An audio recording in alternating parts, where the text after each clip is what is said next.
Hi guys, welcome to Pakistani family reaction. कैसे हैं आप सब? मेरा नाम आजाद है। तो यार चैनल पर नहीं हो तो चैनल को सब्सक्राइब करें। एंटरटेनमेंट चैनल को सब्सक्राइब नहीं किया उसको भी सब्सक्राइब कर लें। बहुत कमाल की रिएक्शन वीडियोस उस पर आ रहे हैं, ट्रेलर, सॉन्ग और मूवी से रिलेटेड। लो भी सब्सक्राइब करें। बिल्कुल बिल्कुल। तो यार आज का वीडियो बहुत ही ज़्यादा इंटरेस्टिंग होने वाला है। वीडियो का टाइटल है भाई भारत में आने वाले हथियार जिनको देखकर आपका सीना घर से चौड़ा हो जाएगा। कौन कौन से हथियार आने वाले देख ही पता चलेगा। हमें मालूमात तो नहीं है ना इस बारे में कि अभी इंडिया के अंदर कौन कौन से ऐसे हथियार आने वाले हैं, तो अभी पता लगेगा। वीडियो देखकर तो काउंट करते हैं स्टार्ट। दोस्तों आज का युद्ध जितना एडवांस, खर्चीला और विनाशकारी हो गया है, उसे देखते हुए कोई देश युद्ध की तरफ जाने से पहले 100 बार सोचता है। सही बात है। सोचना भी चाहिए, क्योंकि युद्ध किसी भी समस्या का स्थायी समाधान नहीं हो सकता। युद्ध हमेशा नुकसान ही पहुंचाता है। ये तो युद्ध में सिर्फ नुकसान का सामना नहीं करना पड़ता, बल्कि जंग के वक्त एक देश को सैकड़ों बहादुर सैनिकों के साथ मासूम नागरिकों को भी खोना पड़ता है। युद्ध दुनिया भर में उथल पुथल मचा कर रख देता है, और यह बात जंग भारत ना तो किसी देश का नुकसान पहुंचाने की कोशिश करता है और ना ही पहले किसी देश पर हमला करता है। अगर भारत अपने दुश्मन पर पहले हमला नहीं करता तो इसका मतलब यह नहीं है कि भारत कमजोर देश है। भारत किसी पर हमला इसलिए नहीं करता, भारत की अच्छी बात है कि हमला पहले नहीं। हम अहिंसा, परमो धर्म के रास्ते पर चलने वाले देश के नागरिक हैं, इसलिए हम किसी देश पर हमला करने की नहीं सोचते।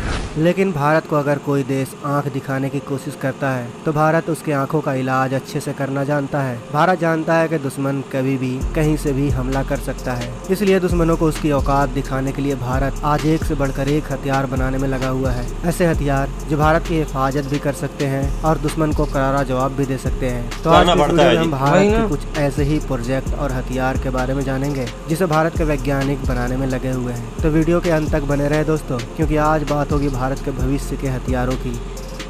भाई वे कौन कौन से पता तो लगे जरा। इंडिया कितना अपने आप को स्ट्रॉन्ग कर रहा है। SLUS यानी सबमरीन लॉन्च UAV। ये क्या है? तो DRDO इस खतरनाक हथियार पर कई सालों से काम कर रहा है। यह इतना खतरनाक है कि अभी तक कोई भी देश इस हथियार को बनाने में कामयाब नहीं हुआ है। यहाँ पर दोस्तों मैं अग्नि 6, काली MP या दुर्गा वेपन की बात नहीं कर रहा, बल्कि यह हथियार इनसे भी कहीं ज्यादा खतरनाक है। जिस हथियार के बारे में आपको बता रहे हैं, हो सकता है आपने अभी से पहले उसका नाम भी नहीं सुना होगा। आपको बता दें कि चीन और अमेरिका भी इस हथियार को विकसित करने में लगे हुए हैं। ऐसे में देखना होगा कि चीन और भारत में कौन इस हथियार को पहले बनाने में सफलता पाता है। आपको जानकर खुशी होगी कि भारत अभी इस हथियार को बनाने में चीन से कोसों आगे है। और अगर भारत इसको बनाने में सफल हो जाता है तो हिंद महासागर में भारत सामरिक तौर पर चीन से कहीं आगे निकल जाएगा। अच्छा ये ड्रोन है ना? ड्रोन होगा जिसे सबमरीन से लॉन्च किया जा सकेगा, और यह ड्रोन कोई ऐसा वैसा ड्रोन नहीं बल्कि और एडवांस ड्रोन होगा। अगर हम इस ड्रोन के लॉन्च की बात करें तो इस ड्रोन को लॉन्च करने के लिए सबमरीन में एक ट्यूब बना होगा और इसी ट्यूब के जरिए इसे लॉन्च किया जा सकेगा। यह ड्रोन लॉन्च होते ही समुद्र के ऊपर चक्कर लगाने लगेगी और मौजूद दुश्मन की जानकारी पनडुब्बी तक। जबरदस्त, क्या चीज है ये, बहुत कमाल। आपको बता दें फिलहाल अभी इस ड्रोन से दुश्मन की जानकारी इकट्ठा की जा सकेगी, मगर इसके अगले वेरिएंट में खूबी यह होगी कि वह ड्रोन दुश्मन पर स्ट्राइक भी कर सकने में सक्षम होगी। आपको बता दें दोस्तों कि युद्ध के समय हम दुश्मन को तभी हरा सकते हैं जब हमारे पास दुश्मन की सटीक जानकारी मौजूद है, और नेवी का यह ड्रोन दुश्मन की जानकारी देने में पूरी तरह सक्षम है। उम्मीद है DRDO भविष्य के इस हथियार को बहुत जल्द बनाकर तैयार कर लेगा। दूसरा रेल गन। दोस्तों दुनिया तब हैरान हो गई जब भारत ने रेल गन का ऐलान किया। रेल गन कितना खतरनाक होता है आप इस बात से अंदाजा लगा लो कि अगर रेल गन को सिर्फ 1 घंटा चला दिया गया तो इसकी नली तक गल जाती है। रेल गन कितना खतरनाक होता है इसका अंदाजा आप इस बात से लगा सकते हैं कि यह 1 सेकंड में 3 किलोमीटर की गति से दुश्मन पर हमला करता है। यानी कोई दुश्मन अगर 10 किलोमीटर की दूरी पर है तो यह हथियार उसे सिर्फ 3 सेकंड में तबाह कर सकता है। अगर हम रेल गन के तकनीक की बात करें तो इसमें 2 इलेक्ट्रोमैग्नेटिक कंडक्ट रेल होती है, जिसके वजह से इसे रेल गन कहा जाता है। इसमें एक रेल पॉजिटिव तो वहीं दूसरी नेगेटिव होती है, जिसमें पॉजिटिव वाले में पॉजिटिव इलेक्ट्रोमैग्नेटिक चार्ज होता है तो वहीं नेगेटिव वाले में नेगेटिव इलेक्ट्रोमैग्नेटिक चार्ज होता है। इन दोनों नली यानी रेलों के बीच में एक एल्युमिनियम की प्लेट लगी होती है जिसे आर्मेचर कहा जाता है। यही आर्मेचर इस रेल गन को पूरा करता है, क्योंकि इसी के ऊपर प्रोजेक्टाइल को डिप्लॉय किया जाता है, और जब रेल गन को फायर किया जाता है तब इसमें लगी प्रोजेक्टाइल के साथ आर्मेचर भी फायर होता है। जितना अधिक रेल गन में करंट होता है उतनी अधिक गति से रेल गन प्रोजेक्टाइल को फायर करता है। फायर करने की गति 10 मैक यानी ध्वनि की गति से 10 गुना अधिक होती है। दोस्तों अब हम बात करते हैं भारत के एक और प्रोजेक्ट विष्णु। इस प्रोजेक्ट के तहत भारत 2 हाइपरसोनिक मिसाइलों का निर्माण कर रहा है। के अंतर्गत बनने वाले इन दोनों मिसाइलों को भारत के लिए काफी अहम माना जा रहा है। अहम इसलिए क्योंकि यह दोनों मिसाइल कोई मामूली मिसाइल नहीं बल्कि हाइपरसोनिक मिसाइल होगी। हाइपरसोनिक मिसाइल कितना खतरनाक होता है ये आप अच्छे से जानते जानते होंगे। फिर भी हम आपको बता दें कि हाइपरसोनिक मिसाइल की रफ्तार इतनी अधिक होती है कि अभी तक दुनिया का कोई भी रडार सिस्टम इसको पकड़ने में सक्षम नहीं है। अब आप अंदाजा लगा लो कि भारत प्रोजेक्ट विष्णु के अंतर्गत जिन 2 मिसाइलों को बना रहा है वह मिसाइल कितना खतरनाक होगा। आप सोचकर देखिए दोस्तों, जिस मिसाइल को अभी तक अमेरिका और रूस तक पकड़ने में सक्षम नहीं है तो चीन और पाकिस्तान की क्या होगा। खबरों की माने तो भारत हाइपरसोनिक मिसाइलों को बना रहा है।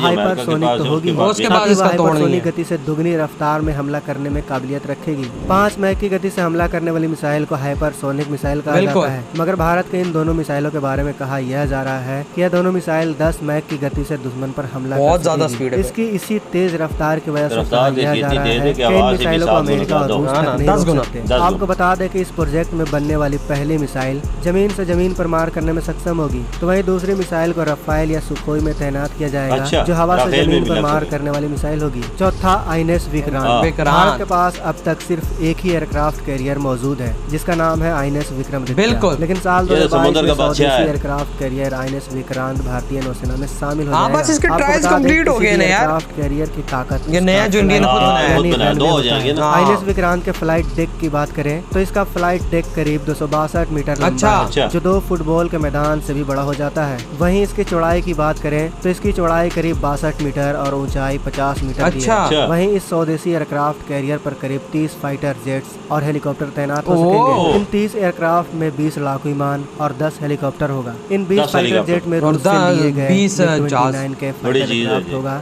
जबकि 8 भारत का स्वदेशी LCA नेवी हेलीकॉप्टर होगा। विक्रांत पर 6 एंटी सबमरीन हेलीकॉप्टर तैनात होंगे जो दुश्मन की पनडुब्बियों पर खास नजर रखेंगे। इसके अलावा विक्रांत पर 2 टोही हेलीकॉप्टर और 2 सर्च एंड रेस्क्यू मिशन में इस्तेमाल हेलीकॉप्टर भी तैनात होगा। स्वदेशी एयरक्राफ्ट कैरियर विक्रांत का आदर्श वाक्य है जयम सम युधि अस्त्रिधा। ऋग्वेद से लिए गए इस युक्ति का अर्थ है अगर मुझसे कोई लड़ने आया है तो मैं उसको परास्त करके रहूंगा। आपको बता दें कि इस नए विक्रांत को भारतीय नौसेना के रिटायर हो चुके एयरक्राफ्ट कैरियर विक्रांत के नाम पर नामकरण किया गया है। विक्रांत ने 1971 के युद्ध में पाकिस्तान पर विजय पाने में एक अहम ये तो है यार। भारत को कम से कम 2 एयरक्राफ्ट कैरियर की जरूरत इसलिए है क्योंकि भारत की करीब 7000 किलोमीटर की 2 तरफा लंबी समुद्री सीमाएं हैं। एक है पूर्व में बंगाल की खाड़ी से सटी तो दूसरी पश्चिम में अरब सागर से सटी है। ऐसे में भारत को 2 अलग अलग मोर्चों पर 2 अलग अलग विमान वाहक युद्ध पोतों की जरूरत थी। बिल्कुल भाई, ये बात सच है। भारत का वर्ग किलोमीटर का स्पेशल इकोनॉमिक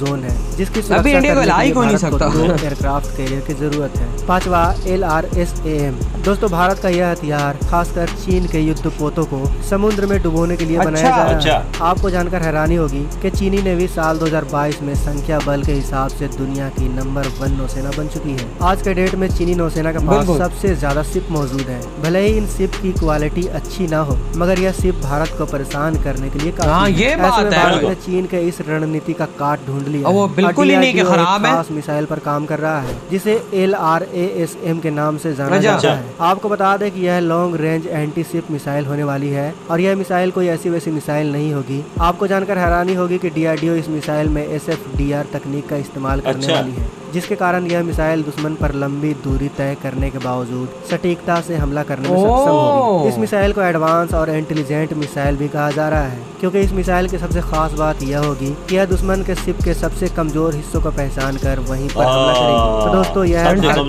कुछ ऐसे जिनके बारे में जानकर आपको गर्व जरूर हुआ होगा। क्या टेक्नोलॉजी है तो कमेंट बॉक्स में जय हिंद जरूर। तो यार इसी के साथ हुई ये वीडियो खत्म। अब आते हैं अपने रिव्यू की तरफ। तो यार मतलब इंडिया के अंदर ये आने वाले सबसे टॉप और खतरनाक हथियार, और तो आएंगे लेकिन सबसे बड़े हथियार टॉप ये हैं। बिल्कुल, जो सबमरीन से वो जो लॉन्च वाला था वो बहुत घातक था भाई। जबरदस्त है, ऊपर जाके सब कुछ खुल जाएगा तो इंफॉर्मेशन लेके सबमरीन में देगा। अभी पहले ये वाला मतलब जासूसी वाला वेरिएंट तैयार होगा, फिर अटैक वाला भी तैयार कर देंगे। कमाल की चीजें इंडिया बना रहा है। इस पे अमेरिका और चाइना भी काम कर रहा है। अब देखते पहले कौन बनाता है। मैं तो इंडिया बना लेगा, काम तेजी से मतलब चाइना से तेज जा रहा है इंडिया। अमेरिका का नहीं पता, लेकिन अब देखते हैं आगे फ्यूचर क्या कहता है। यार बहुत जबरदस्त चीजें बना रहे हैं यार। और जो प्रोजेक्ट विष्णु है उसका तो हमने सुना हुआ है, वो तो 2 थे भाई हाइपरसोनिक। मतलब अभी मैं बोल रहा हूँ आपको फौरन आवाज मेरी आ रही है, तो इससे भी 10 गुना तेज अगर हो तो फिर आप अंदाजा यार लगाएं ना, कैसे बंदा एक सोचे तो दिमाग ही उसकी रफ्तार कितनी तेज होगी। बंदा दिमाग ही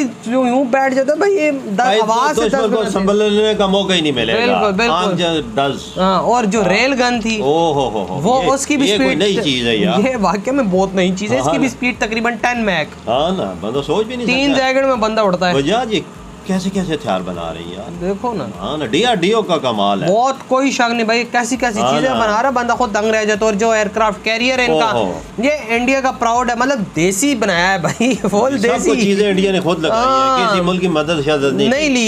यही हाँ तो ना, पार्ट्स ये तो- वगैरह का हमें नहीं पता, लेकिन फिर भी एक अपने देश के अंदर चीज तैयार करना बहुत बड़ी बात है। वजह अगर किसी की हिम्मत होती तो पाकिस्तान भी बना लेता। हाँ, ये भी है बात, सही बात। उस पे 20 जहाज खड़े होंगे, कितने हेलीकॉप्टर, 10 हेलीकॉप्टर, 20 जहाज, जिसमें से 6 एंटी वो सबमरीन किलर जो होंगे, वो किलर सबमरीन किलर, वो 6 वो हेलीकॉप्टर। इंडिया को जरूरत है ना, समुद्र का एरिया 7000 किलोमीटर है, मैंने तकरीबन बताया इन्होंने। हाँ, तकरीबन इतने तो बहुत बड़ा है। 2 जहाजों की जरूरत है। अच्छा, ये ना हो तो फिर काम नहीं चलता है ना, निगरानी करनी पड़ती है। जाहिर सी बात है भाई, मैं कहता हूँ इंडिया को कोई ला नहीं सकेगा भी, ये बस अगले महीने ये ऐड हो रहा है तो भाई काम तो मस्त हो जाना है इनका। तो यार आप लोग बताएं आपके क्या थॉट है इन वीडियो के बारे में। वीडियो अच्छा लगा तो like comment share and subscribe करें। इधर ही वीडियो खत्म करते हैं, अपना बहुत ज़्यादा ख्याल रखना, तो बाय।